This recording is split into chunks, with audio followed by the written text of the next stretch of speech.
अस्सलामुअलैकुम दोस्तों, आज के इस लेसन में हम सीखने वाले हैं complaint sentences. Complaint sentences means वो सेंटेंसेस जिनमें शिकायत हो रही हो, जैसे कि farmers always complain about the conditions. This is a complaint by farmers.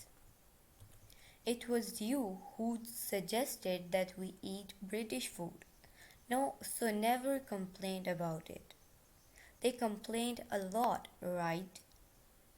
You do not take any action other than to complain. You are not the only one spending a troubled time. I have nothing left to complain about. Many men complained of high house prices. Thomas did nothing but complain at all week. Why are they the only ones they complained about? They only give you an example and use you as a scapegoat.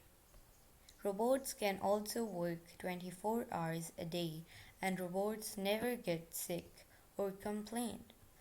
Rich businessmen living in London mostly complained about the high prices of imported Western products. Mary seems to complain about every situation Eliza did. तो दोस्तों, ये था आज का हमारा lesson. उम्मीद आपको video पसंद आई होगी। आपसे मिलेंगे अगले नेक्स्ट वीडियो में। तब तक के लिए अल्लाह हाफिज़।